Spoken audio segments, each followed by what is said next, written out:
It's a terrible football show, all right? I want whatever you guys are smoking right now. Come on, Shane. OH. OH. Oh, Here we baby, go. yeah! Shane, I swear to God. Welcome to a terrible football show. That's my quarterback and my teammate, man. Ruins my fucking holiday every damn year. Alex, What up? you can thoroughly kiss my ass. Why not let us decide the top four? Yeah, let a terrible football show Let a terrible decide the top four. Fuck you, Shane. Roll Tide. Have a good one, guys. Oh, Have a good one. Oh, yeah, he's got to go. Get him out of here. Get him out. You know, I like that Baker Mayfield and myself, man. He was baking up there in the Browns, and it just turned into a big old shit pile. So, Get that right. I will fly you out and take you to a game in Dallas of your fucking choice. Oh, shit. Yeah, he's successful at just giving his terrible opinions, so why can't I? It's a terrible football show after all.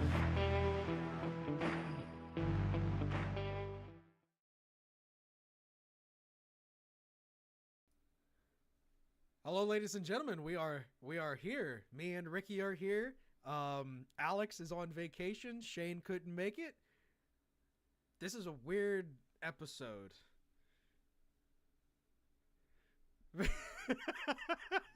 What an introduction. Oh, yes, what an introduction. But hey, it's a terrible football show, people. If you don't like it, get over yourselves. What an introduction. I think this is episode, what? Is this episode 79? 78. Is it 70? Okay. For some reason, I thought it was 79. I forgot. That's like, I we're forgot getting to say close. that. Oops. I was about to say, no, I'm about to say, no, I mean, we're getting close to that 100 episode mark, though. I cannot wait till we get to that episode 100 mark. I can't wait. That's I that's think gonna be Alex has awesome. something cooking for it too already. I believe he does too. He hasn't said anything. I think he's gonna keep it on the DL until the day it happens.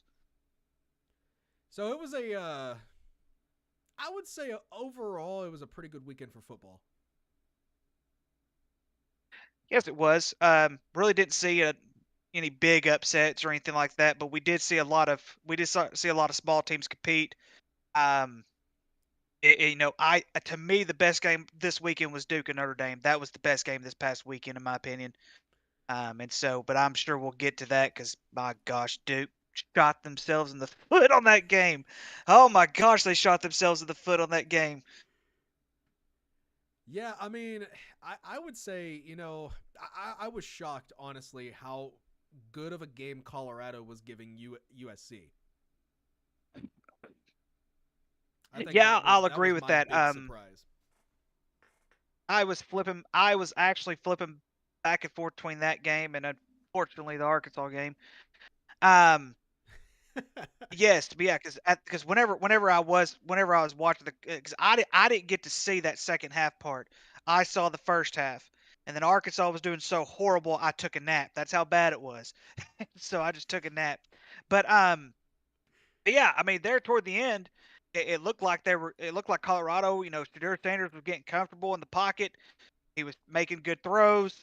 It was just like they didn't lose a step, and in some ways, I thought maybe USC was going to blow them out like Oregon did, but that wasn't the case.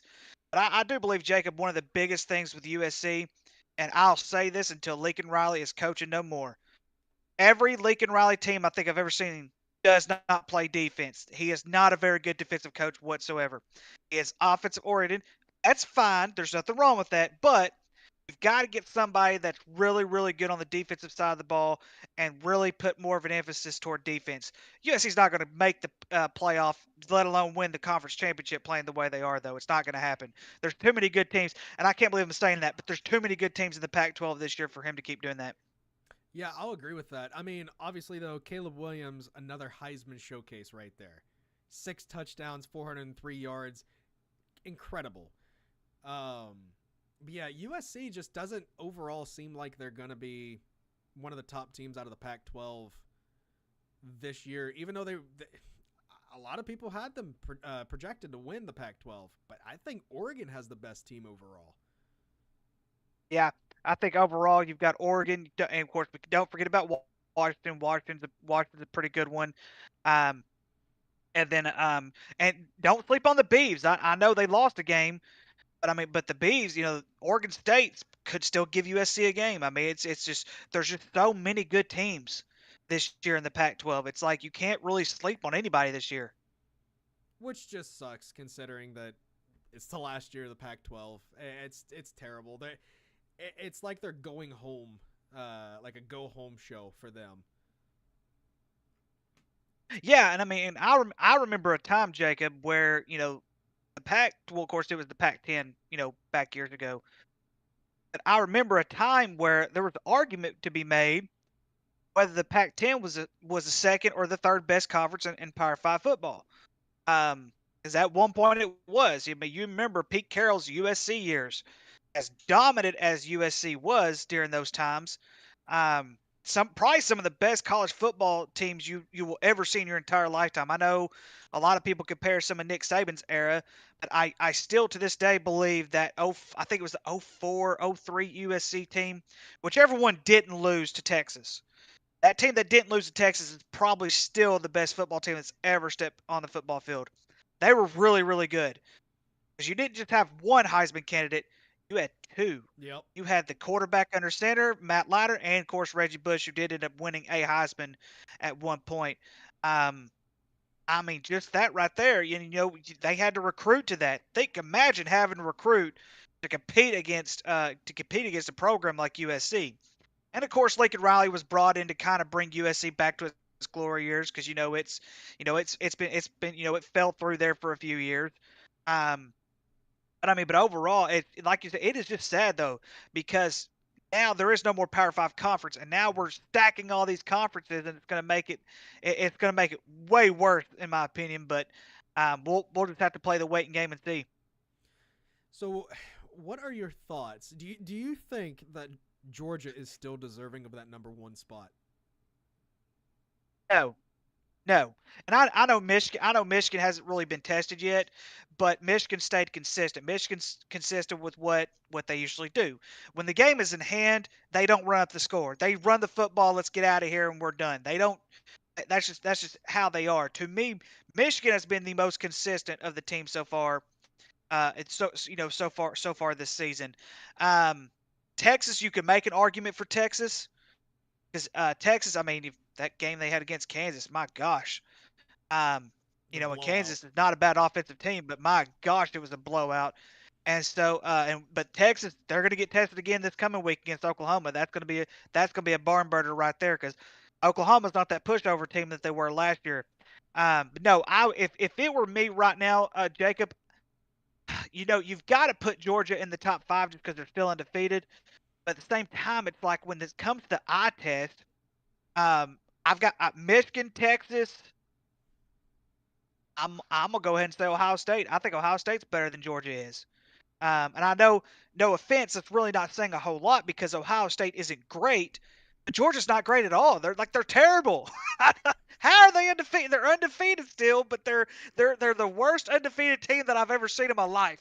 And I've seen a bunch of terrible undefeated teams, but they're a terrible undefeated team. I don't get it. Yeah, if I was to re-rank the top five, I would have Michigan at number one, Penn State at number two, Yep. Texas at number I forgot three, about Penn State. Ohio State stays at number four, and I would personally put Oregon at number five. I don't think Georgia's That's deserving fair. of a top five spot right now.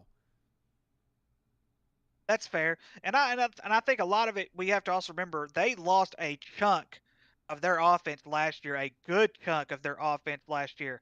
Uh, you know, Stetson Bennett's looking like a college football all superstar that they lost from last year, and I didn't think he was that great of a quarterback to begin with, but he's a lot better than what they have. But yeah, Georgia's still trying to figure things out on the offensive end of the ball, and even on the defensive side of the ball. I mean, Auburn was able to move the ball in that defense all day. It wasn't like it was some kind of one pushover blowout game. And Auburn, to me, and Auburn's not really that great. They're still rebuilt. They're rebuilding. Hugh Freeze's first year back in the SEC, and they're still rebuilding that program. So I mean, I just no Georgia is not a top. I will agree with you. Georgia's not a top five team. But yeah, I would definitely consider Oregon that fifth spot. Um, But like I said, we'll have to play the game out and see, we'll have to play it out and see. Yeah, I honestly think like they get their toughest game yet so far this season, this coming week against Kentucky, and Kentucky's going to give them a run for their money. Yeah, and I think the only thing that really helps Georgia is that it's a home game for them. That's the only thing that helps them. If this were at Kentucky, I don't even think it'd be a close ball game, to be honest with you. Just because Kentucky, if you look at Kentucky just as a whole, they run the football very well. They stop the run well on defense. They're not a bad. They don't have any bad secondary. They don't have any bad secondary players. They have a decent quarterback. I mean, what's not to like about Kentucky? I mean, of course, I understand Florida's not that great either. But, they took care of business. They did exactly what they should have done against Florida, and they took care of business against Florida. But, yeah, um, that's the only reason I think it could be a close game is because Georgia's playing at home. Yeah, I could see that. I mean, Georgia is one of those stadiums that is consistently one of the loudest stadiums in the country as far as college football atmosphere goes. So, yeah, Kentucky will have their hands full as far as atmosphere goes, but I don't know. Overall, I think Kentucky's playing better football right now. Let's see here. Let me pull this up real quick with Kentucky. If you look at their statistics right now, if we can get this thing going, I'll be glad when I get real internet. All right, so here we go. Kentucky defensively. I'm looking at trying to find their defense, and I cannot find their defense. Okay, I cannot find their defensive stats right now. I will look them up, but I know it was pretty. I'm just saying it was not bad. I'm just saying they do not have. I was about to say their defense is not bad. I was going to read off some good numbers too. They had some good numbers I found the other day. I'll find that here in a little bit. Here we go. They're allowing 297.2 yards per game. That's not terrible. Specifically passing is 221.4 yards and rushing is only 75 yards. And they're only allowing 15.2 points a game as well. It's pretty good. Yeah, and I mean, if looking at their schedule, of course, look at their schedule. They really haven't played anybody like a Georgia team yet. But but like I said though, they've taken care of business every time they've played. Yeah, they did struggle against Eastern Kentucky. But when you look at the rest of the games they played, Ball State, Akron, Vanderbilt, Florida, I mean, they just took care of business. It wasn't even close. They're just getting better and better every single week. So I could definitely see. I think they're going to give Georgia a pretty good game. We'll have to play the waiting game and see. But yeah, I think they're going to be able to give them a pretty good game. Yeah, I think if this Kentucky team can get past Georgia this coming week, I think they could very well beat Missouri. They could very well beat Tennessee, Mississippi State, Alabama, South Carolina, Louisville to end the season. This Kentucky team could very well go undefeated. The possibility. It's a possibility. Here we go. Passing, they let's see here. Yeah, passing 225 yards per game. That is what they do offensively, and they average 171 per game in rushing. That's really good, considering the rules that they have this year as far as college football goes. Almost 400 yards a game for offense. And we're talking about Kentucky here, ladies and gentlemen. This is Kentucky football. Kentucky. This is not Kentucky's typically a basketball school, but it looks like they're stepping up pretty well offensively as well. So, and of course they only have 35 penalties so far this year, and they've got a pretty good turnover ratio. So we'll see. I mean, this is like I mean, you are right though. I mean, there is a possibility they beat Georgia. They could run the table. But here's something else though, Jacob. I wouldn't sleep on Mizzou. Because it's like I said at the beginning of the year, I thought Missouri was going to be really, really good this year. I still think they're still undefeated. They got LSU this week. We'll see how they do against LSU. But as far as the East goes, Kentucky might be your East team this year. I'm telling y'all, it's going to be a weird year. I told y'all it's going to be a weird year for college football, and it could possibly happen. But here's something else, Alex. we may not see an SEC team in the top 4 this year. How weird would that be? Not seeing an SEC team in the top 4. See, like if Kentucky wins out and they win the SEC, I think they could very well make the playoffs because they'd have, let's see, 1, 2, 3, 4, 5. They'd have 6 wins over top 25 teams as of the standings right now. I think they'd pass the eye test with flying colors. Yeah, considering, let's see, because right now, of course, they go to Georgia. I mean, that win at Georgia is going to look really good.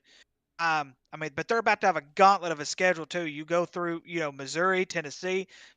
They're both at home, but they're not going to be easy. Mississippi State, they'll beat Mississippi State. Bama's going to be tough, even if though it's a home game. Out South Carolina and at Louisville, and Louisville's definitely a much better football team than what they had been in the past 2 or 3 seasons. So, yeah, I mean, you go undefeated with that schedule. Yeah, I would say definitely look out, but we'll have to see what the rest of the college football program does. Because I'll just be frank with you. Let's say you have, of course, it's impossible for all 3 Michigan, Penn State, Ohio State to go undefeated. It just is. But let's just say you have a 1-loss Big Ten team, you have an undefeated Big Ten team, you have an undefeated Pac-12 team, which in this case it would matter, and you have let's say an undefeated Texas team out of the Big 12. Are you gonna even with their non-conference schedule, are you gonna let a team like Kentucky in? Even if they do go undefeated, would you allow that? I mean, there's so many scenarios because we don't know what the committee's gonna do. Because last year we're like, yeah, the committee's gonna do this, and they did the total opposite. So it's just weird. We'll have to look and see until which we still have a few more weeks till the committee releases their first rankings. Yeah, if Kentucky goes undefeated and wins the SEC and gets shut out of the playoffs, it's just another check mark on why the expansion needs to happen. Yeah. I'm a little upset that they're stopping talks about the expansion to 12 teams because of what's going on with the Pac-12, but it is what it is. This committee just cannot get their heads out of their asses to save their life. No, and it's they run, and this is what ticks me off about this entire situation. They run college football like Congress runs America. It's only about a handful of people, and nobody else matters. Yep. And that's what it's come down to. And yes, I blame USC and I blame UCLA. They started this crap. Now, we've seen teams move conferences. We've seen teams move conferences all the time. Colorado did it. Nebraska did it. There's probably a few. Missouri did it. Texas A&M. There's a bunch of teams who moved conferences. But now we're getting rid of it. A total one huge conference. And for what? You're going to super up these conferences. And to me, it's almost going to make it look kind of weak because you don't get all this far spread out talk like we are right now. Because next year it's going to be, well, USC looks good, but are they going to win the Big Ten? No. I mean, Oregon looks good. Are they going to win? No. I mean, it's just going to be weird because now there's a possibility you're going to have one and sometimes even some 2-loss teams. 2-loss teams get in the top 4 now. And they're going to have arguments for it. Well, we beat Ohio State and Michigan, but you lost to Purdue. I mean, I'm just saying, it's going to be weird. It's gonna. I think what the weirdest part is going to be just getting used to the teams being in new conferences. It's gonna take me probably at least 2 seasons to get used to 4 Pac-12 teams joining the Big Ten.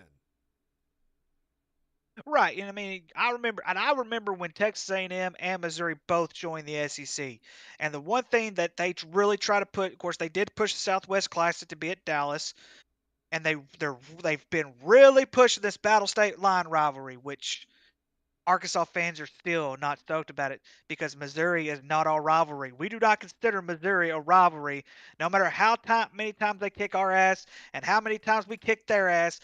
That's not a rivalry. Not to us. Give us a team we can, and that's the biggest reason why is because you look at LSU. Now, if you go down to South Arkansas, you're going to find a lot of LSU fans down in South Arkansas. A lot of LSU fans are down in South Arkansas. We consider LSU that rivalry because we can relate to their fans. I've only met maybe 2 Missouri fans in my entire life, and I went to college with both of them.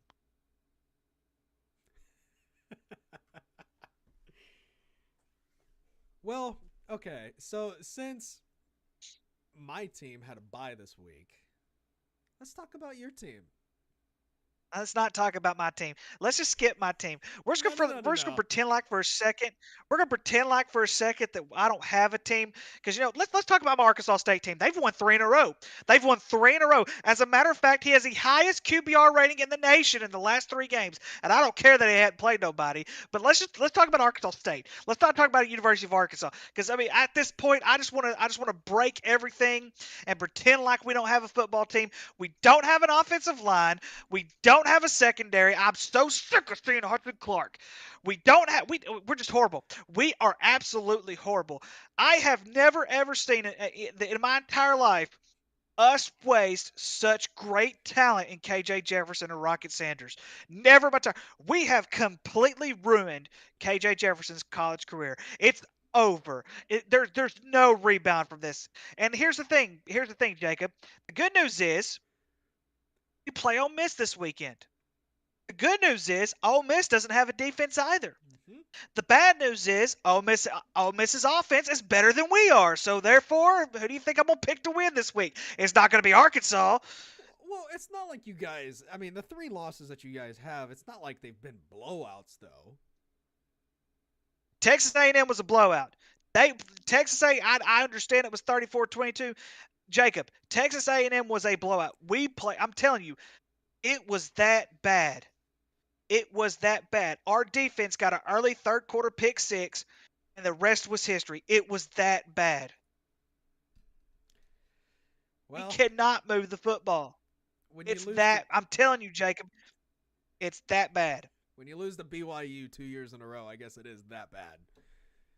We didn't lose to BYU last year. Really? Yeah, we beat BYU last year. You sure? Because I'm pretty sure I predicted that last year. You did predict that last year. We lost last year. I mean, we won last year. We lost this year. Well, I got my years mixed up. My bad. It's the COVID, man. It's the COVID, man. It's the COVID. It's okay.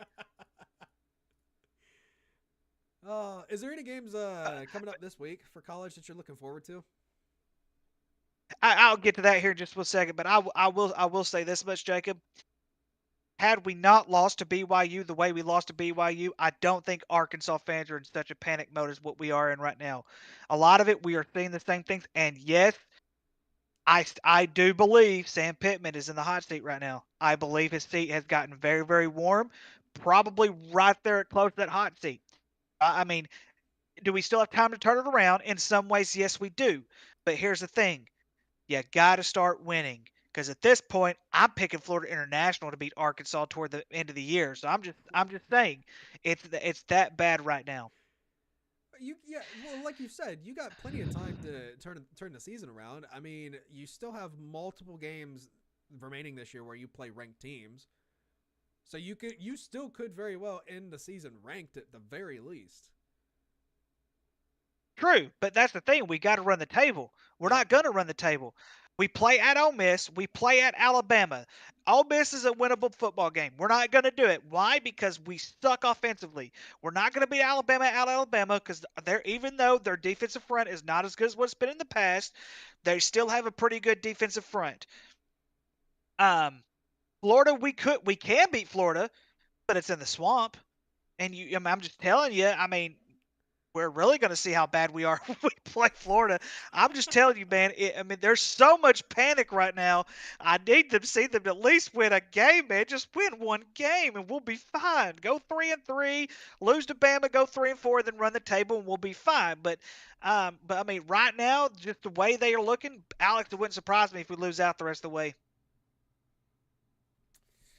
I guess we'll just have to wait and see if you guys can turn it around. I don't know. I mean, I really don't know. I'm just saying, man. You lose if they end up losing these next two games and they're bad losses. Now you let's say they play Bama close or something like that. That's one thing. But when you start losing and you start losing a lot, you start losing the team. When you lose the team, it's done. It's over with. They're not going to care anymore. unfortunately. And so, but yes, to answer your question, there are a few games that I am definitely looking forward to this coming weekend. Alabama is at Texas A&M. I think that's going to be a really good game. Texas A&M really impressed me on the defensive front, and I know they're playing against Arkansas people. Chill, chill a little bit with that and everything. But anyway, I think Texas A&M's only loss was, I believe it was Miami, but I think they give Bama some fits. Bama's starting to figure some things out, so we'll see. Texas, Oklahoma, I think is the biggest game that I'm looking forward to the most, and I think it's just for the simple fact is that Oklahoma is 100 times better than what they were last year, and it looks like they're starting to figure things out. Yeah, they had that little low-scoring battle against Cincinnati a couple of weeks back, but they did rebound last week against a terrible Iowa State team, which by the way by the way that was definitely a blowout. But Jacob, I'm not gonna lie to you. I'm also looking forward to Maryland, Ohio State. Can Tua move the football like he's been moving here lately? And I know I mean, it's just Ohio State's defense is definitely much better than Maryland, like as far as Maryland's defense goes and everything like that. But can this little brother Tua, can he actually move the football against an elite defense like Ohio State? I am nervous. I will say, as a Buckeyes fan, I am nervous to play this Maryland team because of how high flying their offense has been so far this season. Now, have they played anybody? Not really. I think their best win is against Indiana last week. But other than that, they played Michigan State, blew Michigan State out of the water, played Virginia, blew them out of the water, played Charlotte, blew them out of the water, and I think their first game was against Townsend. Or Towson, That's right. Towson, That is correct. yeah, so they really haven't played Towson, yeah. anybody. They haven't played anybody. Now this week, this is their test. This is their test and also Ohio State's test to see how much momentum we captured by beating Notre Dame. Yeah, because you're right. They were on a bye week last week, right? Yep. I mean, yeah. It's like I said, we'll see how that goes. And right now, Ohio State's a 20-point favorite, though. I mean, goodness gracious, I don't agree with that's that. that's a pretty high line right there. LSU, Missouri, that could turn out to be a good one. Missouri doesn't have the greatest defense in the world, but they like to sling the ball a little bit too. And we've seen LSU's defense. LSU's defense is not very good at all. They've just it's almost like they've lost their total identity on their defense. And I'll tell you this much, I'm sorry, Jacob. I'll tell you this much, Jacob. If LSU loses, Brian Kelly could be looking around soon. I can see that. I honestly could because I think he's been in the hot seat for last year and so far this year. Yeah, I mean, and so like I said, we'll definitely see. The only bad thing, let's look here. So get this: the Oklahoma, Texas, Maryland, Ohio State, LSU, Missouri, all play at 11 o'clock on Saturday, or it would be 11 o'clock, yeah, Central Time on Saturday. They all play at the same time. Why would you do that? Why would you do that? Oh. Yeah, I'm shocked that one of these games didn't get flexed to later in the day. Right, But I right. think the Red River rivalry has always been at noon. It's the same thing with the game between Ohio State and Michigan. Yeah. It's always at noon. Yeah, yep. And I think a lot of that just has to deal with, well, that's probably about the time people are getting into college football. I mean, you think about it. I mean, wait until nighttime for a big game. Yeah, not many people like to wait that long. But I mean, yeah. Other than that, I mean, you look at I'm trying to look at some other games here. Kentucky, Georgia, we've already kind of, basing that, both looking forward to that. I'm also looking forward to the night game.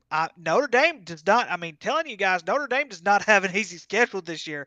They got to play Louisville this weekend. And even though I think Notre Dame's going to take care of business against Louisville, um, Louisville is a different animal this year. They're actually not as bad. They're not that bad this year. Which is surprising. I did not expect them to be as good as they are currently. No. No, I expect them right now to have 2, maybe 3 wins at best right now, and they're undefeated right now. Fresno State and Wyoming. If you're big time with some of the with the Mountain West Conference, that could turn out to be a good game. Of course, we saw what Wyoming did against Texas. They played Texas very hard for the longest time. Fresno State still undefeated. That could be a ball game. Hey, if you're up in the Wyoming area, you can go up there and watch it for $16. Hey, you can just pay a $16 ticket to go watch that game. So that'd be a good one. But other than that, that's about it as far as big time games. This coming weekend is just those handful of games that I've mentioned. One thing I would like to shout out, because I know either Alex is watching currently or he will end up watching this. I would like to shout out the fact that his Yukon Huskies have yet to win a game so far this season. Man, this guy was all about UConn. Y'all watch out. UConn's going to do this. UConn's going to do that. And I'm like, no, they're not. It's not going to happen. No, they're not. No, they came close against Utah State this past week. They only lost by a point. But going forward, I do not see them winning a single game. No, I don't. Do you realize, Matt? Do you realize? And I'm dead serious when I say this. Connecticut and the Chicago Bears could go winless this year. Could you imagine? Hawaii, Hawaii's won a couple of games. But if you combined all his favorite teams minus Miami, they'd be like 2-40. I saw, speaking of the Bears, I guess that's a perfect transition over to the NFL talk. It's a perfect transition. Yep, sounds good. Speaking of the Bears, I saw if the season was to end today and if we were to have the NFL draft today, the Bears would hold the first and second pick of the first round. The way the records are right now. Yeah. And that would be could they be tanking? Could they be the team that we've been waiting on to say, hey, they're the ones tanking? You think about it, they're 0 for right now. Houston's winning. Now, no one saw that crap. Arizona's actually competing. They've won a couple of games. They kept San Francisco close for 3 quarters. Trying to think of who else. Who else is 0 for right now off the top of my head. But you look at it, could they be the ones tanking? Why not? Why not? You would definitely get a new quarterback, ship Justin Fields off somewhere else, which I am sure that another NFL team somewhere around the league will want a quarterback like Justin Fields and be able to help develop his talent and everything like that. But Chicago's completely ruined him. He's done in Chicago as far as I'm concerned. But yeah, they could be the ones tanking, and we just didn't know it the entire time. There's only 2 0 teams in the NFL, and it's Chicago and Carolina. Right? Yeah, and of course, they don't play each other this year, do they? They do. They do? Yeah, they play in Chicago. What week is this? This is week 9. So we still got a few more weeks, but either way, that's still hilarious. Still hilarious. So instead of having a terrible game of the week for college, we're just going to have a terrible game of the week for the NFL and kind of, shift it over, just a little bit. Just shift it over to where, because at this point, even though I know, speaking out, you'll never see a college team be able to beat an NFL team.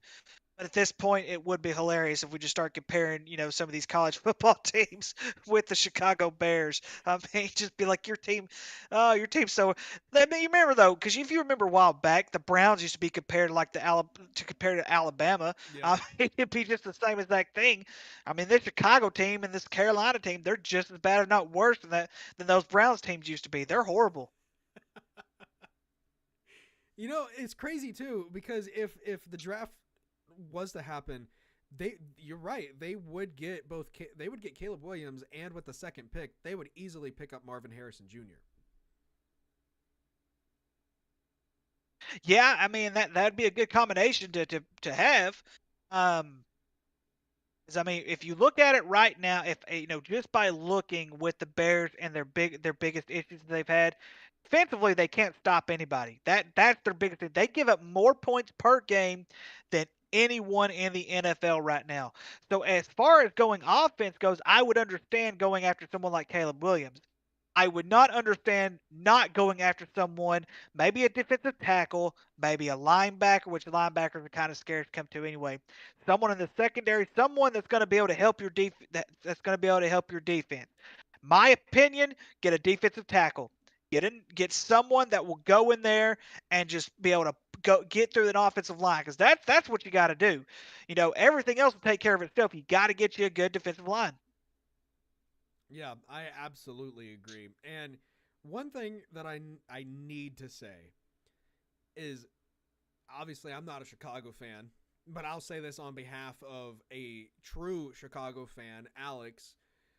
All of the Chicago Bears fans that are just pointing the finger solely at Justin Fields for all that's happening to Chicago right now are wrong. That man Yeah, played and a lot of his best game I've seen in a very long time, but bad coaching and bad defense let him specifically down. Yes, and here's the thing, Alex. Jacob, dadgummit. That's I'm 4 not used to times. you being. I'm not used to me and you being on this just one show without Alex. Anyway, sorry, Jacob. So I will, and of course I'm glad. Historically speaking, defense is not necessarily something the Chicago Bears have had trouble with over the years. Usually it's somewhere around their offense, and that's usually when something like this happens, it's always going to go toward the quarterback. It's always going to be that way. But I'll go a step further.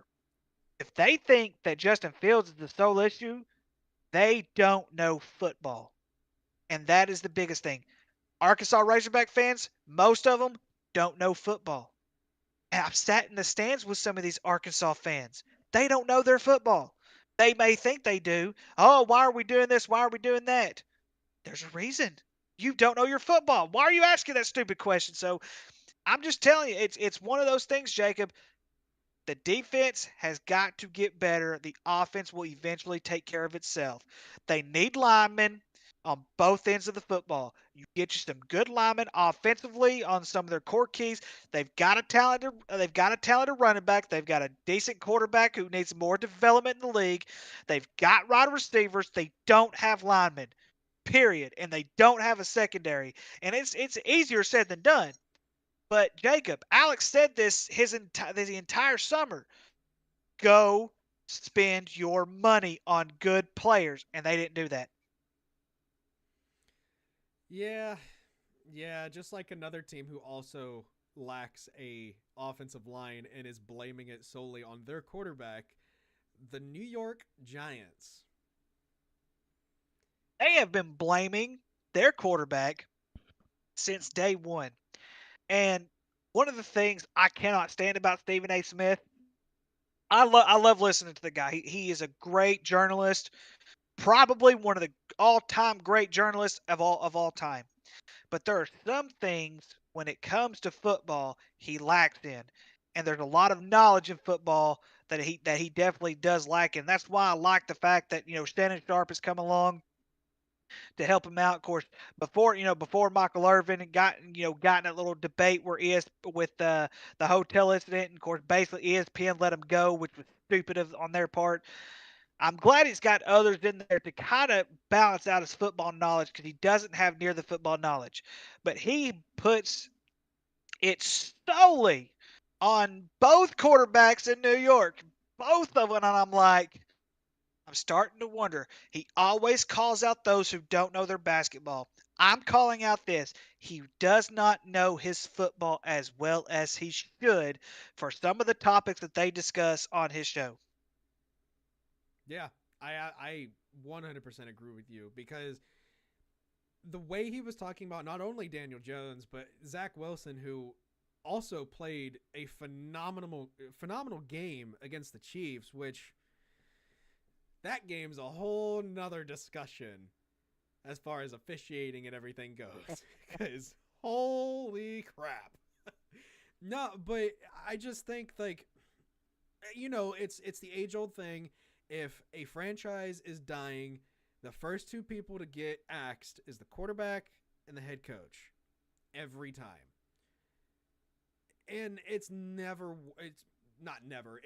like 60% always never warranted because the quarterback is just one guy. You need an offensive line to protect him. You need a running game to take pressure off the quarterback. You need a defense to actually step up and help a team. But both the Giants and the Jets lack that. And they have young quarterbacks who are easy to point fingers to, unfortunately. Yeah.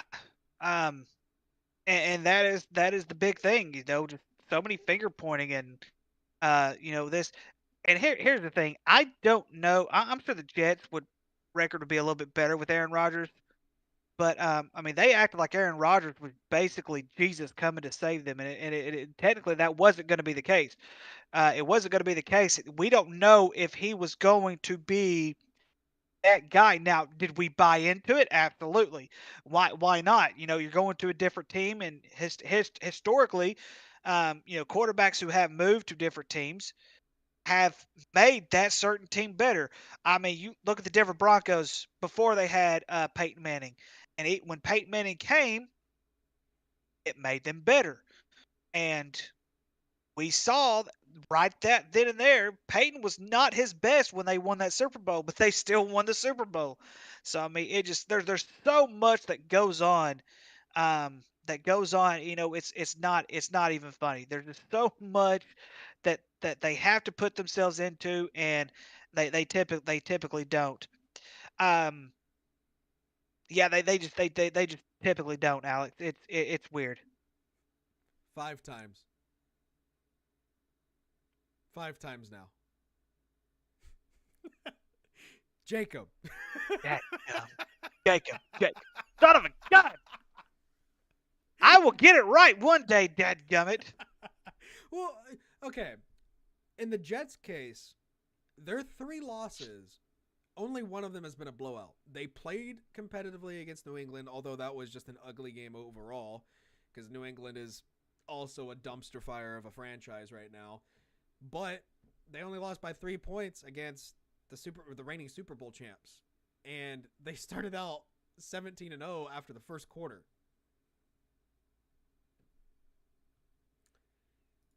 This Jets team can win. That little 3-game stretch was tough. They should have beat New England. I'm shocked they stayed competitive against Kansas City, but they have a game this week against another dumpster fire of a franchise, the Denver Broncos. So I think this week, I hope the Jets turn it around. The start to, at least. Yeah, Denver, they're on fire right now. They've scored 24 straight points.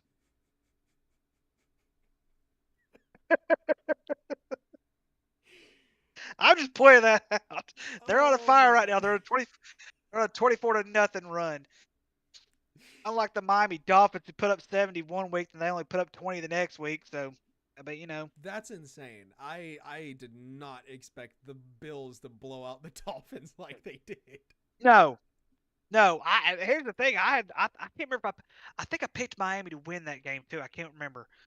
but I mean, but either way though, because it's like everyone's like, "Oh, let's talk about this offense. Let's talk about this offense." And their offense was able to move the football, but they couldn't score. They couldn't score when it mattered the most, and they only put up 20 points. And I hate all credit to the Bills. The Bills defense at one point looked like the Bills defense of 3 years ago when they were the #1 defensive football. Yeah. But I mean, they actually looked really really good the other day, and I didn't expect Buffalo to be that great this year. Apparently, I was wrong. Apparently, they still have some fight left in them. I still see the Dolphins winning the division because Buffalo is notorious for getting injuries close to the end of the season. So I think I think that trend will continue to happen. But man, there's a lot of blowouts this week, NFL wise. I mean, there's that game. There was the Ravens beating the Browns 28-3. The Buccaneers beating the Saints 26-9. Yeah, Deshaun Watson was also injured during that Browns game. I'm not saying the Browns would have won, but I think you would see a lot more closer than 28-3. I agree. The biggest blowout. Now I was shocked that the Titans won 27-3. I'm not gonna lie to you. I don't want to talk about it. Hey, you made me talk about Arkansas. What's going on there in Cincinnati? I said it over and over and over again before the season started. Joe Burrow needed to sit out week 1. They didn't let him sit out week 1. What happened? His injury keeps coming back, and it keeps coming back every week. They're learning their lesson on that. That's their own stupidity for having him play on an injured calf. So be it. The Bengals probably aren't going to have a winning record this year. Yeah, I mean, and you've got to protect your franchise quarterback. I mean, that's the biggest thing is everybody knows a quarterback will make or break your team. Yeah. 3 points. And here's the thing, I don't care who the quarterback is at this point.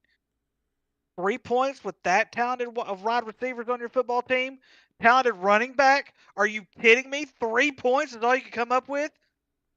Well, once again, for the second season in a row, the Bengals paid money to get offensive linemen that were once good but are no longer good.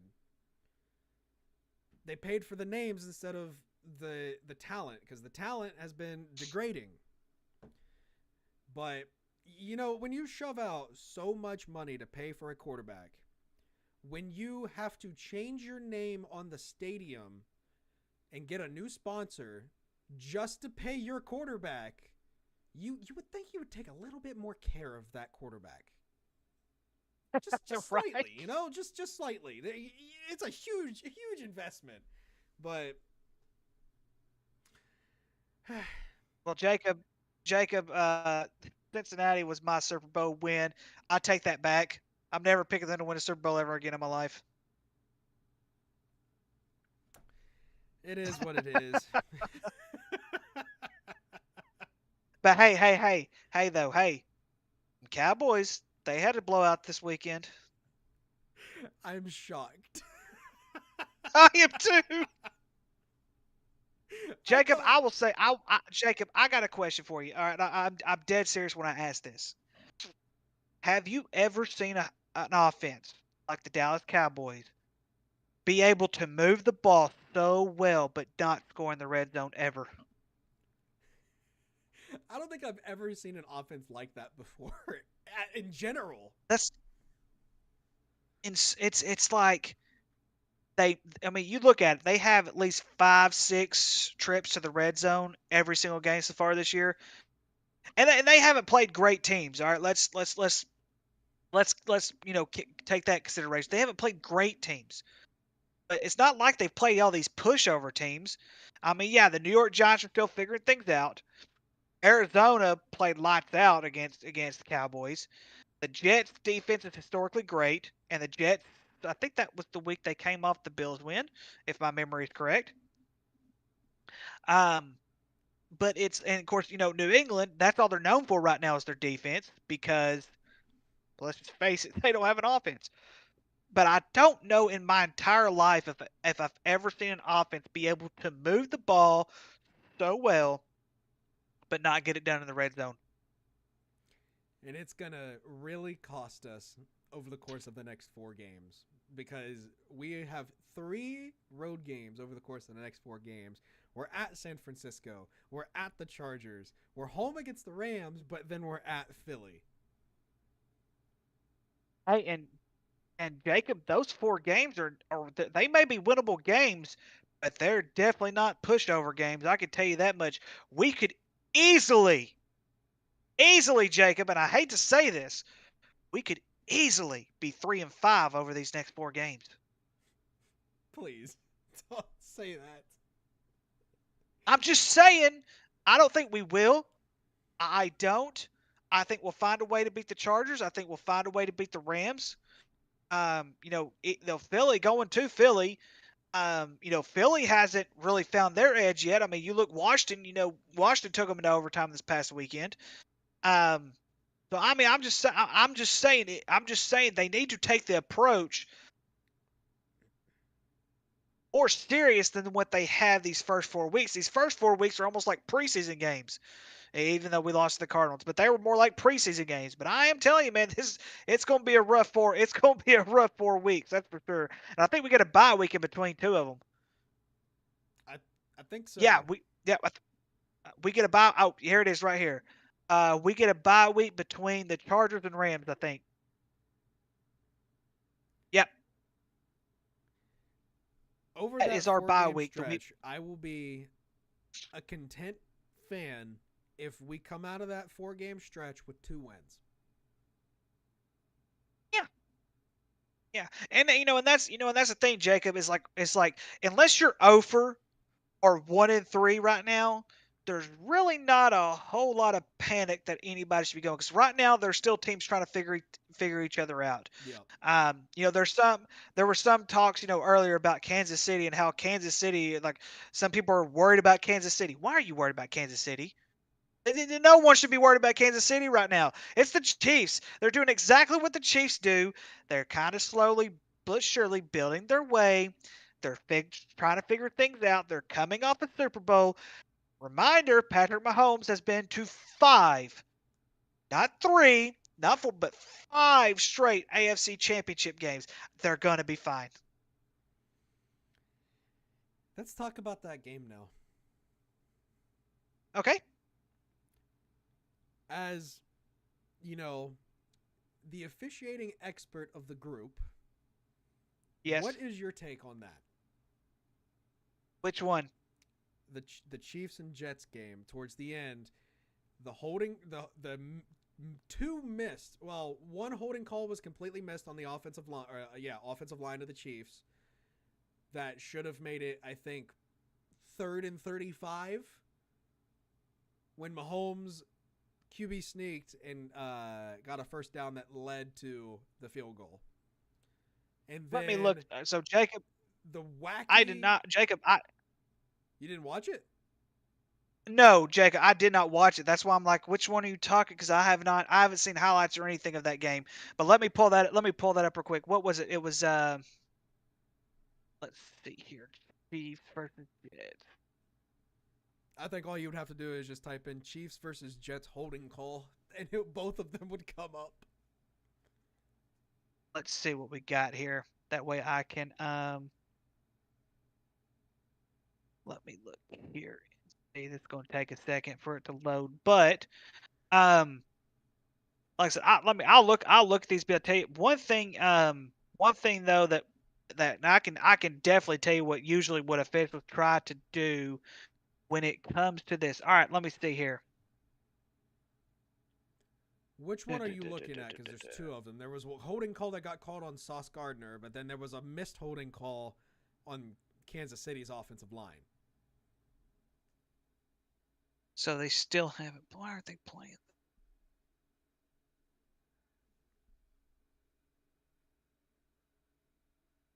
Well, they're not. Here we go. Let's see what we got here.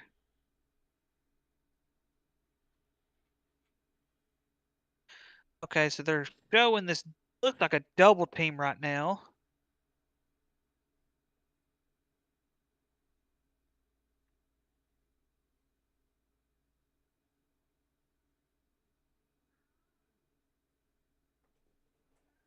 So it looks like they called a pass interference on this one when it was 3rd and 20. Is that the one you're talking about? Is that the one In the on fourth Sauce quarter? Gardner? This was a let's see here. Looks like it was called against the Jets. It looks like it was a defensive holding call. Yes, that's on Sauce Gardner. Yeah. When Okay, let me. he didn't even They're touch kind of the Kansas City wide receiver in a way that would Okay, consist of holding. okay. So if you look there, they paused it. They did pause it.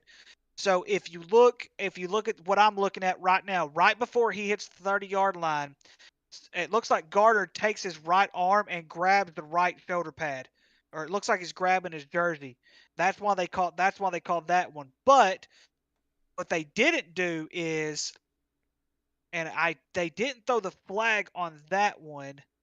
He got away there, and then okay, I see it now. So all right, so Alex, Jacob, dadgummit, I was getting it right there for the. All right, so Jacob. All right, so this is all right. So on that certain play right there, now they end up calling it a hold, or they called it a pass interference when A it was hold. done. Okay, so this is what. All right, so let's take the Super Bowl situation. If you remember in the Super Bowl, they didn't call the holding call until they saw that it affected the actual play itself. So the initial hold that he had there at the 30-yard line where the receiver was able to break free, yes, but it still affected his route. That's why they threw the flag right there. So that one I understand, because there are times that an official will look at something and say, okay, I see this. It doesn't look like a whole lot, but if it affects his route, which in this case it sort of did. Now, now this is just my opinion, and I understand how Jets fans would feel about this. For the simple fact is that it was they did get an interception off of it. It was a bad throw to begin with, because he threw it into double coverage. So I understand that part. But yes, the official, they did get it right. That was the right call. They should have just thrown the flag right then and there. I had a game situation last year, Jacob, where I actually did that.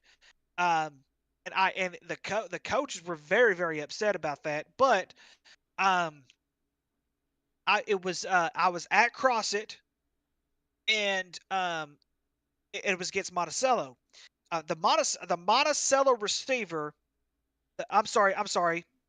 The CrossFit receiver was coming down the field, and as he was coming down the field, the CrossFit defender was grabbing his jersey. Well, he broke free from it a couple of times.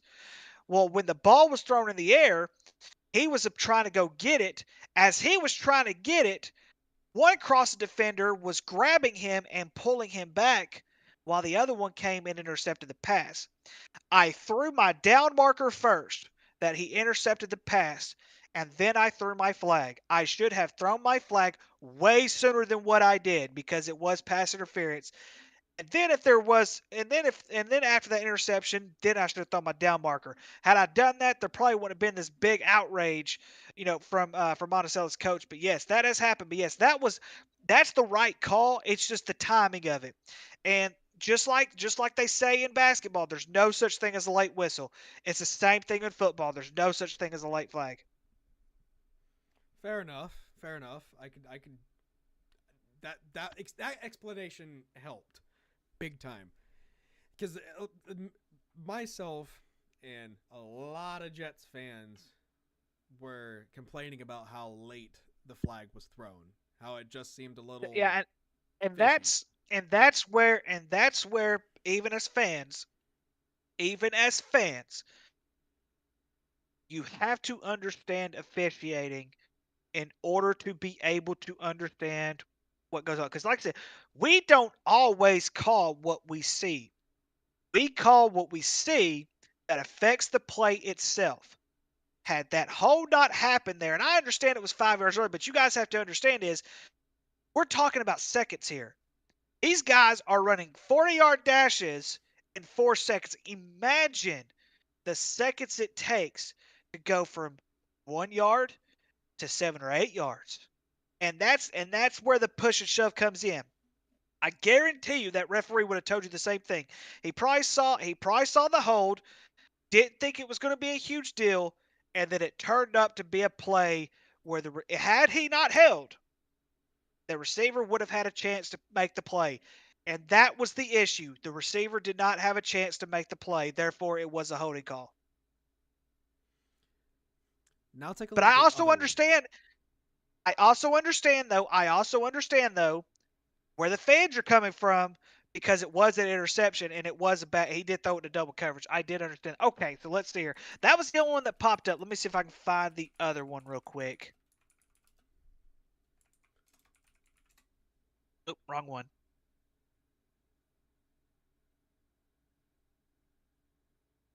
Let's see here. Okay, here we go.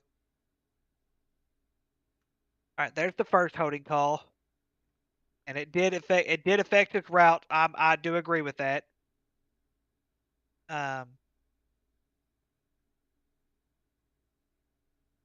Let's see. He got laid out. Let's see if I can. Hopefully, it'll fast forward to the other one. I'm trying to find it, but I'm not. And these were both toward the end of the game, right? Correct. All right. So Here we let's go. see here. And what was I found an article. what was the second one? It should have been, I think, Jermaine Johnson. The And they just missed it? Kansas City tackle. Okay.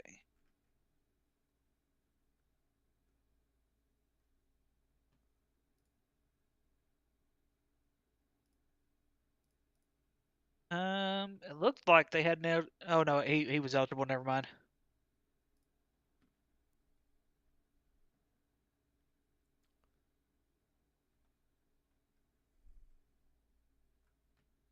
Trying to think What of was how his to send number? this to you because I can't on full What's screen. his number? Huh? Number 11, I think. Number 11. Okay.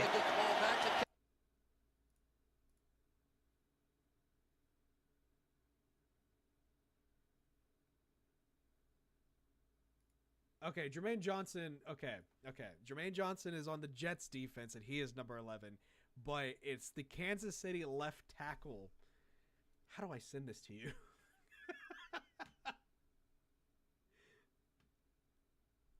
Hold on. I'll do this. So that was toward the end.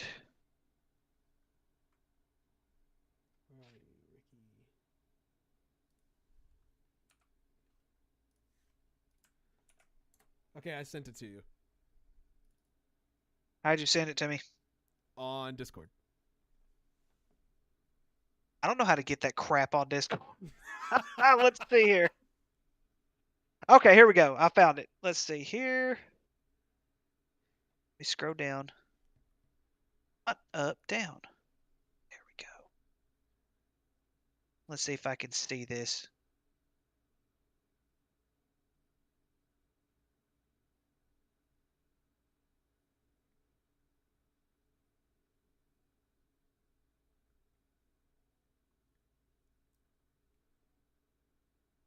Yeah, that is definitely a hold. Big time.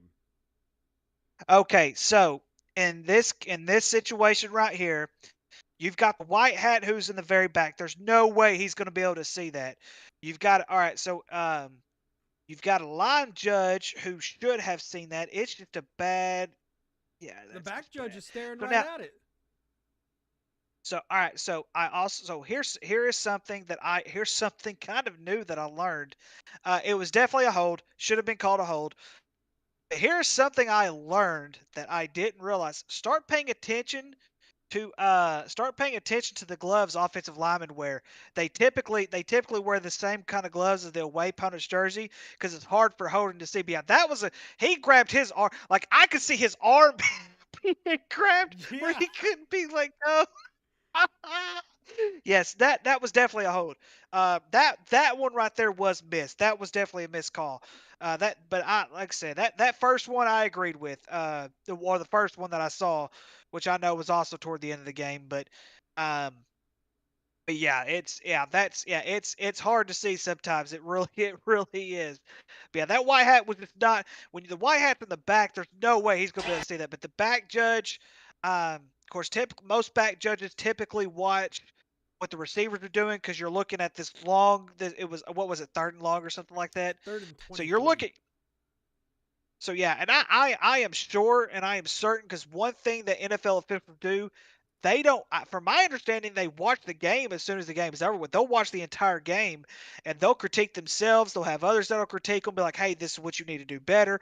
I am almost certain that someone got called out in that situation and say, when you get to a situation like this, make sure so and so is watching this, and they'll be able to take care of that part. But yes, that one. Both of them should have been flagged. I will say this much: both of them should have been flagged. That was definitely a hold. Yeah. Yeah, Jets fans are not happy at all. And even non-Jets fans are not happy at all. There has been numerous conversations about how the NFL needs to switch to AI referees, which I think it's too early for that, for one, and two, the referees have a union. They can't just get rid of them. Right. And and I mean, and that's the thing though, is that we have this almost unforgiving moment when it comes to officials, and it's in some ways it's ridiculous, but I also understand the outrage and everything like that. But it's like I said that the Jets played well that game. They played very well that game. It's just unfortunate they got caught up in that situation. And they did play a much better football team. The better football team did win. Um, but don't it's you're going to see that you're going to see this throughout sports forever. It's never going to change. You're never going to get a perfect game. It's just not going to happen. And so, but like I said though, I mean, the Jets are not in they're not in limbo yet where they're out of the playoff picture or anything like that. But we'll see what happens. Alex is in chat right now, with Let's talk. multiple messages. Let's talk. He Let's says, talk to Alex. "Fuck Matt Eberflus, complete failure of a head coach, 3-17, 0-14 with constant 25+ points allowed is unacceptable. Now he might become the first Bears coach in franchise history to get fired mid-season if we lose to Washington. Everyone root for the Commanders this week. And just wanted to pop in and say that he's off now, back to his vacation, and he said, have a good rest of the show. Much love."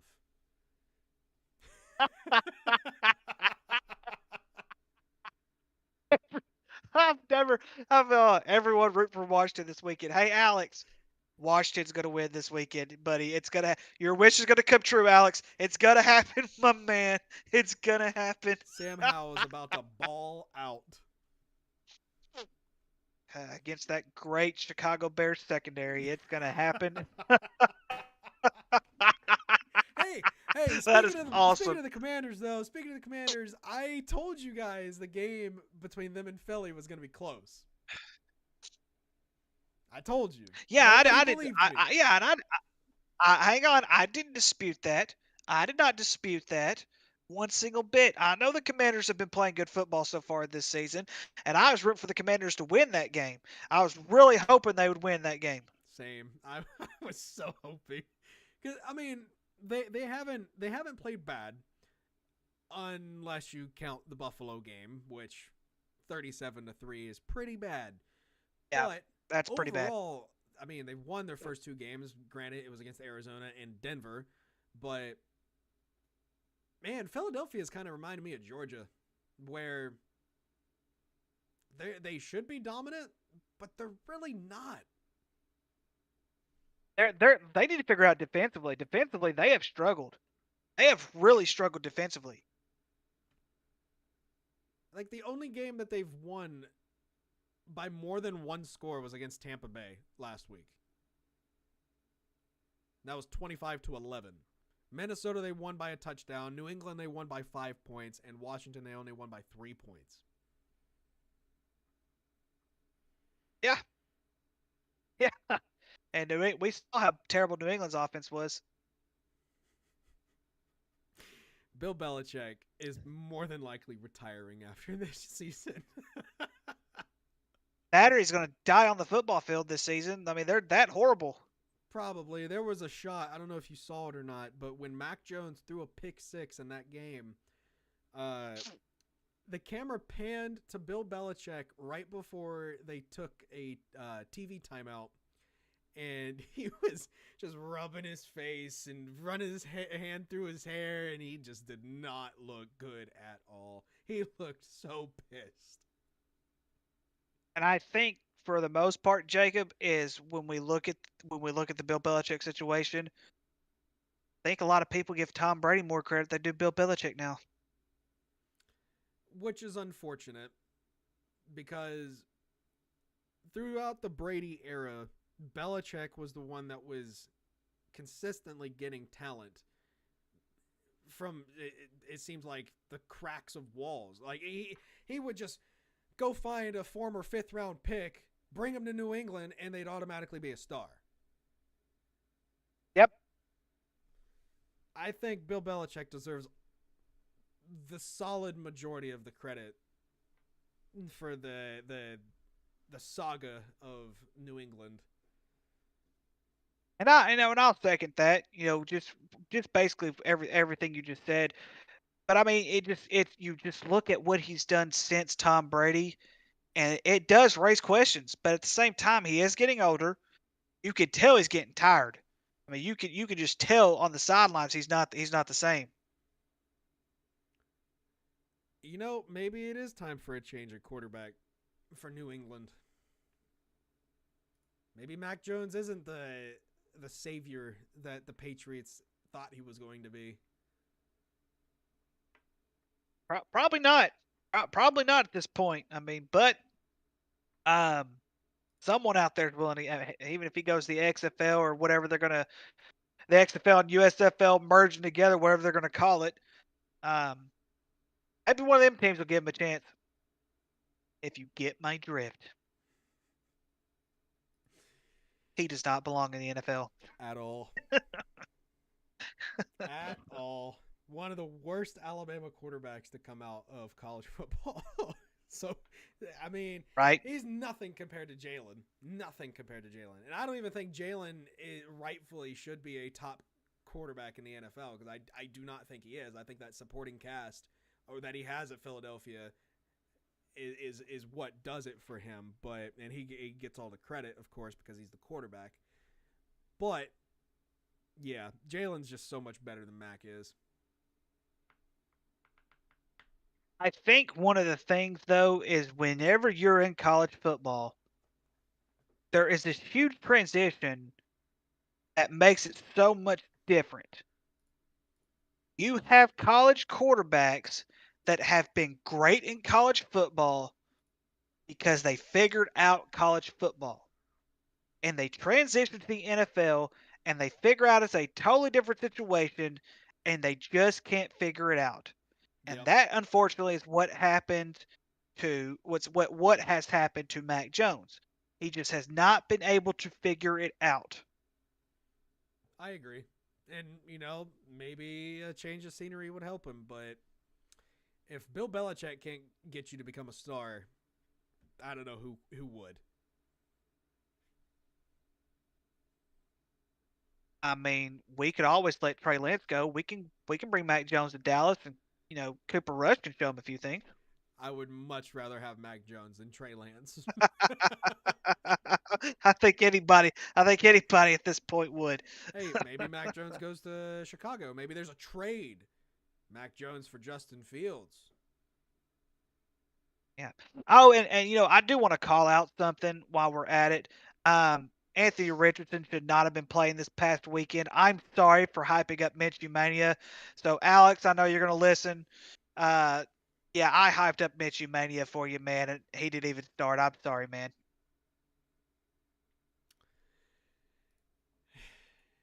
But man, does Anthony Richardson look like an NFL quarterback?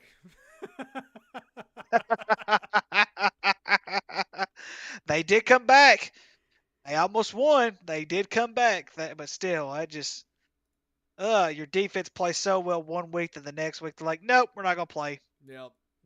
But it's not Anthony Richardson. It's not Bryce Young. It is the C.J. Stroud year as far as rookie quarterbacks go. Yes, it is. Yeah, he's gonna be, if he keeps up with this pace, he'll be rookie of the year by far. And I mean, I'm starting to wonder, did Carolina make a mistake? Did Carolina make a mistake by drafting Bryce Young? I thought that too, but if you really look at it overall, the Texans have more of an overall team put together than the Panthers do. Very true. And I know that last time it wasn't too fair, but at the same time, it's almost like, well, this is what you could have possibly gotten. But yeah, you are right, because if you look at the Panthers, they basically gave up everybody they had because they weren't going anywhere. And it's like, okay, let's start all over. Yeah, pretty much. And it's unfortunate for Bryce Young because I'm sure he's sitting in wherever looking at the success that CJ's having in Houston and the non-success that he's having in Carolina right now. And I don't know, he might be thinking that he should have stuck around another year. Or he might be thinking, hey, let me go do some more of them Dr. Pepper commercials. At least he had a fun time doing that. Hey, that's true. And he gets to do the Heisman House commercials. Yep. That's always fun. But that's gotta but I be mean, so yeah, and fun. of course, and then but here's the thing though, Jacob, is the Houston Texans had the most interesting NFL draft I've ever seen in my entire life. And they were able to pull off some very, very sneaky stuff. And how can you not root for them? Like, how can you just not root for them? They're just so fun to watch. They have the ability to win 5 in a row. They play at Atlanta, then New Orleans, then at Carolina. Yeah, they should run the table. They should run the table in those And then 3 they games. got Tampa Bay, Cincinnati, Arizona. Those, I mean, maybe Tampa Bay might be the hardest one out of those, but Cincinnati sucks this year. Arizona, which team's going to show up? And they play Jacksonville. Right. Which Jacksonville's, I mean, that whole division is 2-2 right now. So, but Jacksonville's still trying to figure things out. That's the thing. They're still trying to figure things out too. It's the beginning of the year. I'm looking at the Texans' schedule right now, and if they could win the division, they have a very easy schedule this season. They could win the division. They could do it. They could win. I could have been wrong. I wouldn't go that far. Okay, It is the NFL. Atlanta, I wouldn't go New that Orleans, far. Carolina, Tampa Bay, Cincinnati, Arizona, Jacksonville, Denver, New York Jets, Tennessee, Cleveland, Tennessee, Indianapolis. I think Indianapolis might be the only game they could lose. They could lose to the Titans. I'm not sold on the Titans. I don't know. I'm not either, but I'm just saying. A lot of the teams you mentioned, yes, they're bad football teams, but it's like you got to think this is the NFL. Could they? Okay, let's just put it this way. Could they? Yes. Will they? No. It's not going to happen. I'm calling it here. It's not I'm going to putting happen. it on my board.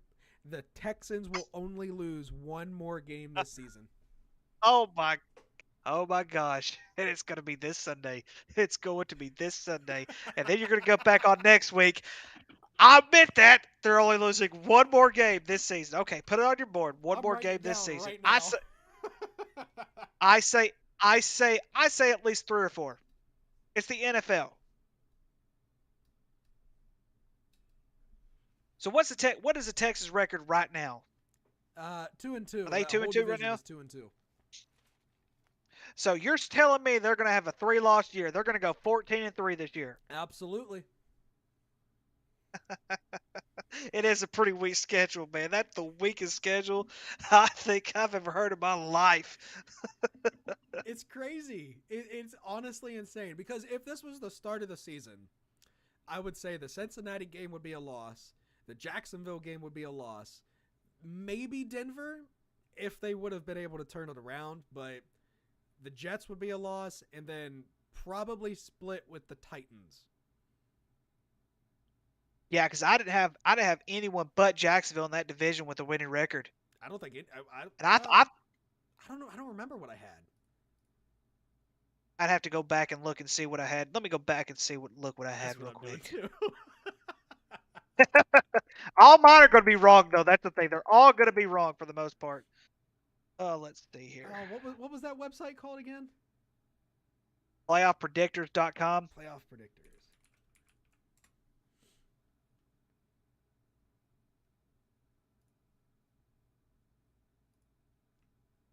This thing will hurry up. I'm ready to get better internet. All right, so here we go. I had some of these could very still will happen. I had the Houston Texans going 7-10. 7-10. Yes, I had them going 7-10. I had. Let's see here. Let's see how I've done so far this season. Let's see here. They did lose. In week 1.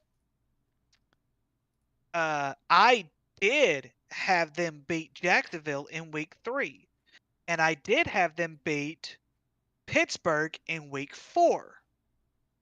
I have them winning this week. I had them losing to the Saints and the Panthers, which I don't think they're going to lose to the Panthers. I think the Panthers could go over. They're that horrible. Yeah, and I had them losing to the Bengals, but I also thought the Bengals were going to be really good. But yeah, I did. I had them splitting with Jacksonville. Jacksonville had going 11-6 and winning the division. I had the Titans going 8-9, the Texans going 7-10, and the Colts going 5-12.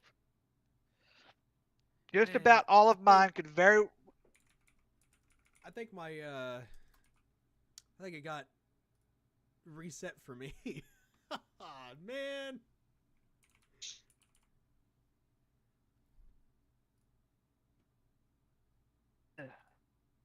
No, wait, here we go. What's I got it. ironic is, all right, you ready for this? I've been right about every Dallas Cowboy game so far. Have you really?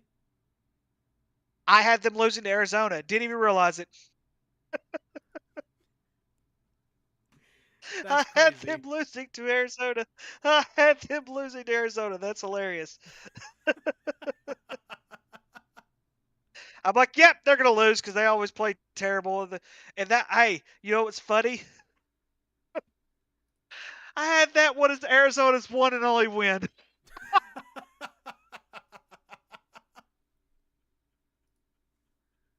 This is great. Oh, this is great. Man, that's crazy. Yeah,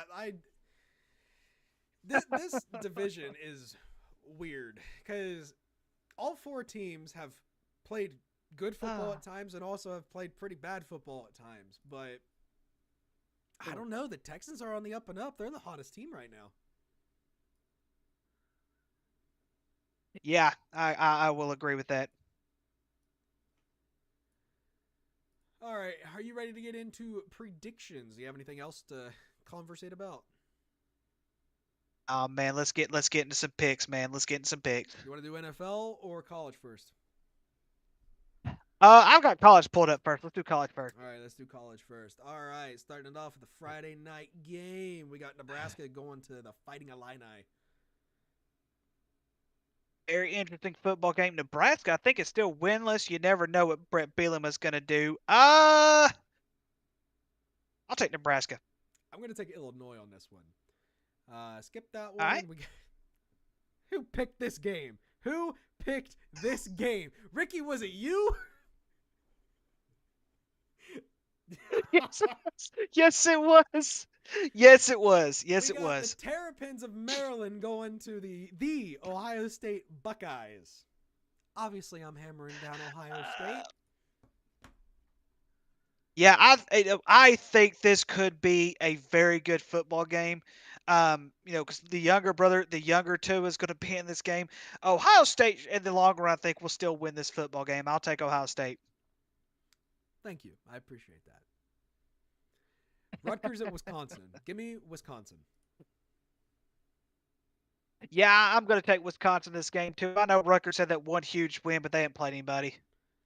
LSU at Missouri. Or they had. I think I'm going to take LSU here. I really want to take Missouri. I really want to take Missouri here because I do think Missouri is a good football team. But LSU should recover from that loss. I'll take LSU. The Texas State Bobcats at Louisiana. The Texas State's defense has lacked as of late. They really have. Louisiana Lafayette, which I know they don't go by Lafayette anymore, but the Raging Cajuns are not bad either. I'm gonna take Texas State because I think they're a much better football team. I'm going to take Louisiana on this one. Marshall at NC State. But I think Marshall's undefeated right now, aren't they? I think so. I think they are. North Carolina State struggled so far this year. I thought North Carolina State was my sleeper in the ACC. I'll take the upset. I'll take Marshall. I'm also taking Marshall. The number 13 Washington State Cougars going to UCLA. Give me Washington State here. Yeah, I'm going to take Washington State as well, but this could be a trap game. Oh, you think so? Yeah. Man, I don't know. Playing at UCLA is never easy. That is very true, but man, UCLA usually loses games at home though. They, like at least within the last few years, they have been playing terrible home games. And that's fair. That's fair. Alabama at Texas A&M. When's the last time Saban lost to a team 2 years in a row? Oh gosh. Was it LSU? Didn't he lose to LSU 2 years in a row? I think so. Texas A&M is at home. They always give them a fight. I think that defensive front for Texas A&M is going to give Alabama's offensive fits. Alabama has not played. They haven't really played a stiff competition here lately. I'm gonna take the upset. I'm gonna take Texas A&M. Ole Miss. That's who beat Nick Saban 2 years in a row. The last time was Ole Miss. Okay. I'm gonna take. Ooh, I really want to take Texas A&M on this one. I really, really, really do. I'm gonna do it. Give me Texas A&M. There you go. UCF at Kansas. Both teams coming off a loss. Kansas is a much better football team, and they are at home. But Gus Malzahn's known for pulling some strings. I hate to say this because I hate going for Gus Malzahn. I hate picking Gus Malzahn's football teams. Give me Central Florida. Give me Kansas. I wanted to so bad. You still can. You still can. There's plenty of time. Fine, give me Kansas. Kentucky Yeah, at I can't Georgia. stand you, Gus Malzahn. Kentucky at Georgia, which could have been game of the week. Georgia has not played a great game yet. They are at home. This is a very, very big game. I'm gonna take the upset. I'm taking Kentucky. I'm gonna do it. 100% agree with you on that. Give me the Kentucky Wildcats. Lock it in. That's right. Locking it in, and they could overtake if they beat Georgia, I will dump the Vanderbilt Commodores, and Kentucky will be my third favorite college football team. Really? Sorry, Vandy. No, I can't. I can't root against my Commodores. Number 2, Uh, Michigan traveling to Minnesota. I want to take the who upset picked this here. game? Um, You're gonna take the up. You're gonna. Hey, whoa, I wait, want wait. to. I want Minnesota, Minnesota, barely squeaked by. Yeah, and a Lafayette, which I know it's not Lafayette. The Raging Cajuns, and barely. And you want to take the upset? I don't know who picked this game. Wait. It was Maybe I did. I don't was remember. Alex. Okay, I mean, I didn't know who. I'm about to say maybe it's because it's Michigan. I don't know. I don't know. Or maybe this could be one of his strategies that he uses for picking against spreads or for spreads, and he's going to see what we say about it. You don't think Just saying. Minnesota has a chance at all? It's Big Ten football. No. 0% chance. The Dallas Cowboys have more of a chance to win the Super Bowl this year than Minnesota does beating Michigan. Okay, I won't go that far, but you get my drift. No, Fine, they have no give chance. me Michigan. I'll take Michigan. I swear, if Minnesota wins, I quit.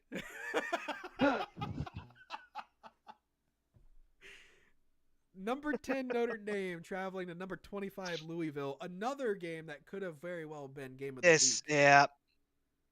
Yes, it could have been, but Notre Dame is the better football team. Louisville, this is going to be Louisville's first real test this football season. I think Notre Dame's going to squeak it out.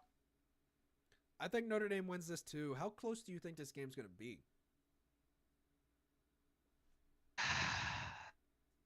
First half, it's going to be close. I think by the time it's said and done, I think Notre Dame wins by at least 17.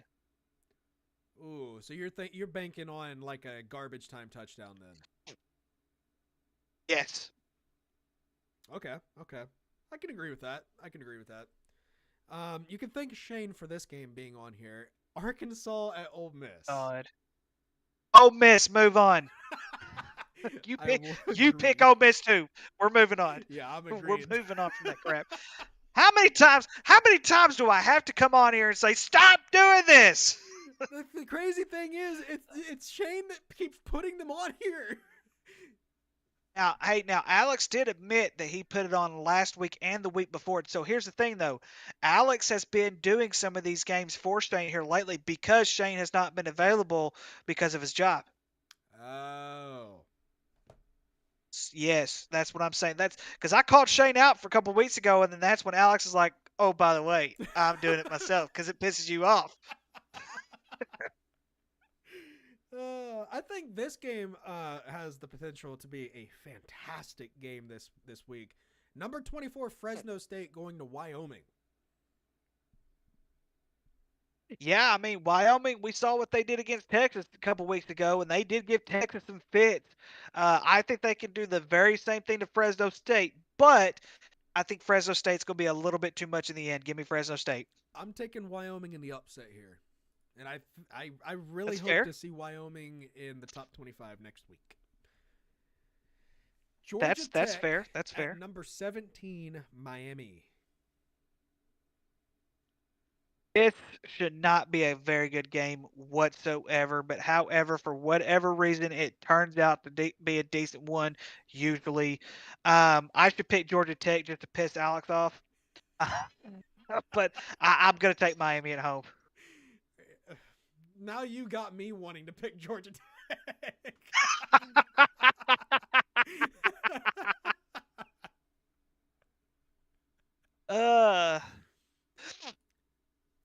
Give me Georgia Tech. Oh, there you go. There you go. I'm sorry, Alex. I'm not sorry. No, you should not be sorry. You should definitely not be sorry for that. Next one, San Jose State going to Boise State.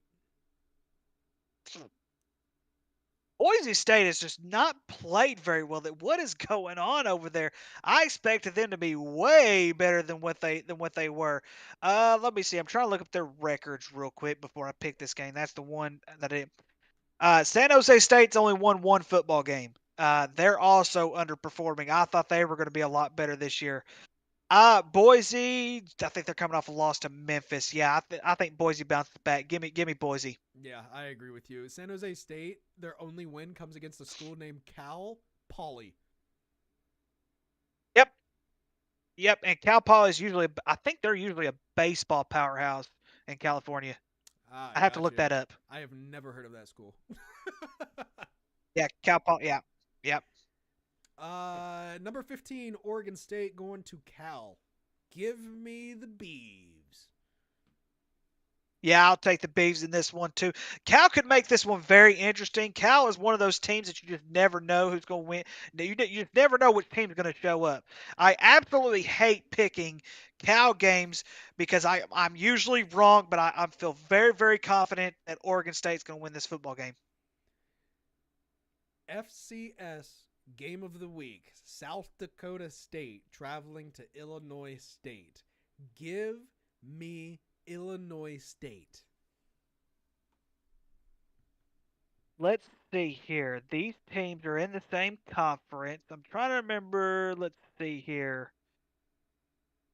Oh, let's see here. This one's tough. The last time that I went against my Jackrabbits, they ended up proving me wrong. I love my South Dakota State Jackrabbits. They're bound to lose a conference game. They're bound to lose a game this year. If it's gonna be someone, it's gonna be Illinois State.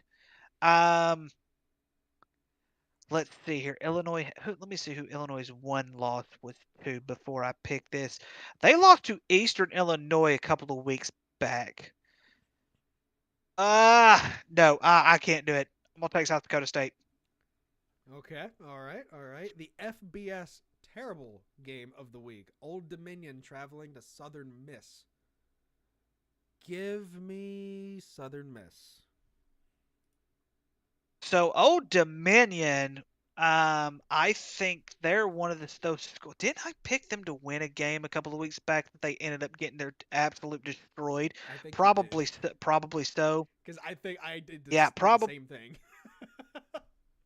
Yeah, probably so. I think it was Virginia Tech. Yes, because they usually play Virginia Tech very, very well. They did play Wake Forest very well, and they played Marshall very, very well. Southern Miss, I think they lost pretty bad. Let me look at this real quick. Stupid thing. I hate my computer sometimes. Let's see here. Yes, they lost to Arkansas State. I'm picking Old Dominion. You don't think Frank Gore Jr. is about to run over Old Dominion's defense? No. Yeah, no. No.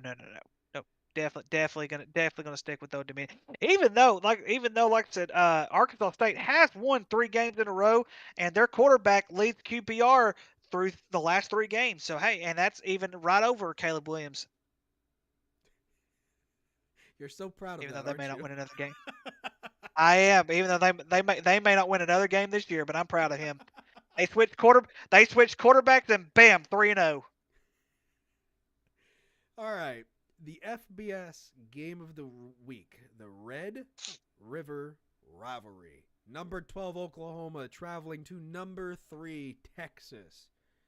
Give me the Sooners. Interesting. Very, very interesting.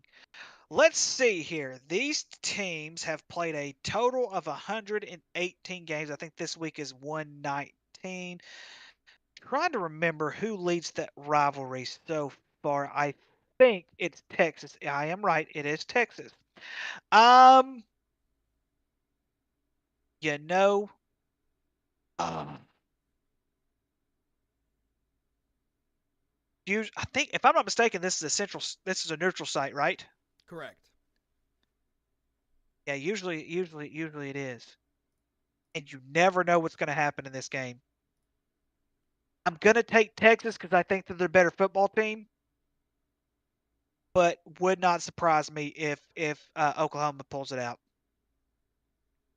Texas is currently favored by 6.5. Yeah, I'm going to take I'm going to take Texas. I respect it. I respect it. Moving on over to the NFL. And my session just timed out on Run Your Pool. I don't even think my saves even saved. They didn't. Great. That means you have to go back and do it again. Probably. Oh well. Okay, NFL. Thursday night game. Starting it off strong. We got the Chicago Bears and they're 0-4 starting the season going to Washington. Give me the Commanders. Did I say give me the Bears to piss Alex off? Think about it. That's when you pick the Bears. You pick them to piss Alex off because he's rooting for the Commanders this week. Do it. If you do it, I'll do it. I can't, man. I can't. Washington, I'll screw it. Give me Chicago. Yes. Yes. I love it. I love it. Oh, look. Another one of Alex's teams. Jacksonville traveling to Buffalo. Give me the Bills. Jacksonville is but one of Buffalo's kryptonites, Jacob. It's what Jacksonville is one of Buffalo's kryptonites. And I know Buffalo played very, very well last week.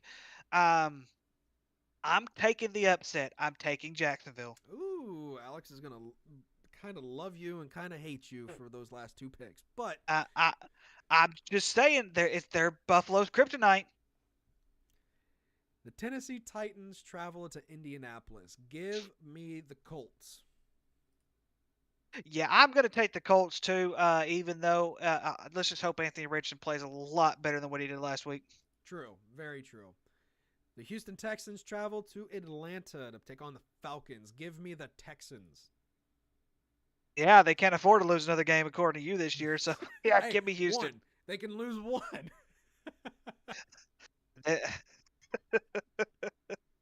I'm telling you, man. I'm hammering that down. Hammer it down, man. Hey, you got it written down on your board. I'm rooting for it now. Carolina travels to Detroit. Give me the Lions. This is going to be a blowout. It should be a blowout. Yes, I will also take Detroit. Baltimore versus Pittsburgh. Give me the Ravens. Yeah, Pittsburgh, man. They're still figuring things out. Kenny Pickett's hurt now. So hopefully, I mean, I'm just saying not hopefully. Hopefully he's fine. But this could be the first losing season Mike Tomlin will have in his coaching career. I hope so. I don't like Mike Tomlin. I can tell. I can tell. New Orleans versus New England. Give me the Saints. Is Derek Carr playing? I don't know. That's a very good question. I don't know if he returned this last week or not. Let's see here. I think he did. Yep, I think he did too. So yeah, I think he is playing this. I think he is playing this week. Yeah, then give me the Saints all day. Let's see here. Wait, hang on. No, he did not. No, wait, he did play. He did play. He only had 100. He didn't play very well though. Yeah, I'll take the Saints too. The Giants at the Dolphins. Give me the Dolphins. I really want to take the Giants here, but they've played so horrible. There is nothing in my soul that says, "Hey, the Giants could win this game." Philadelphia at the LA Rams. Give me the Rams. I'm going to agree with you here. This is going to be a game. This is going to be a test because the Rams offense, I know they played horrible 2 weeks back, but they are back at home. Philly's defense has not been able to step up yet. I will agree with you. I'll take the Rams too. Cincinnati at Arizona. Another shit game. Give me the Bengals. I'm taking Arizona here. The Bengals have not shown any type of offense whatsoever. Hopefully Joe Burrow can step up and get a big one. The Jets at Denver. Give me the Jets.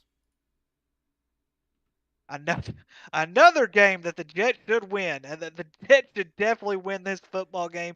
But Denver, like I said, they're on a 24-0 scoring run right now. The Jets should make it cold this week and make Denver come back to life at 1-4. Give me the Jets. Kansas City versus Minnesota. I want to take Minnesota here. Part of me does too, because something just tells me take Minnesota, take Minnesota, Right? take Minnesota, take Minnesota. But because I mean that's the thing though. It's the same thing. Minnesota's defense is awful. They are horrible defensively. That's why they're losing games. It's not Kirk Cousins. Kirk Cousins is playing lights out. Yeah, but I don't think Minnesota wins this game. I think Kansas City's going to win it. Yeah, give me Kansas City. The Cowboys taking on the 49ers. Can we finally beat the 49ers in a game? I don't think so. I'm taking the 49ers. I really want to take our boys. I really do. Defensively, we should be able to slow San Francisco down. But Brock Purdy is not. It's not Mac Jones. Give me San Francisco. Well, I think it's going to be exactly like how the playoffs were last year. We will slow them down quite a bit, but we can't slow them down the whole game because our defense is just going to get gassed. San Francisco and just our has way offense too many sucks. weapons. Yep, on both ends of the football. And unless we score in the red zone, unless we score touchdowns in the red zone, it's not going to happen. Yep, I agree. Monday night football game, Green Bay, Las Vegas. Give me the Packers. So they start the week off with a crappy game, and they're going to end the week off with a crappy game. Great. And this game right here could be just even more crappier than what this game than what Thursday game. This is horrible. I don't even understand. I just don't. Vegas has shown me no reason to have any type of faith in them whatsoever, even with them being at home. I'm also going to take Green Bay. All right, and that does it for our picks. Do you have anything else you would like to say overall? We've been going for 2 hours now, so I'm sure you would like to get out of here. Lord have mercy, we have been going quite a while. I didn't realize we went near as long, and it was just the two of us. Had I not got your name wrong so many times, we probably would have got this done in an hour and a half. I'm so for those of y'all listening, I took a tally. 7 times. I counted 6. But hey, I'll that's just how it works sometimes. No, man, I don't have anything else. I don't have anything else, man. Let's just have a good week of football, and maybe we're talking about some upsets that are going to happen this weekend. Maybe, maybe not. We'll see. I'm hoping for a good time this weekend. So thank you guys for tuning in to this weird stream. All the social media links are down in the description. Let's see. Agent Inc., go get a jersey. Rogue Energy, go get some energy. Yeah, that's pretty much it. Have a good night, everybody.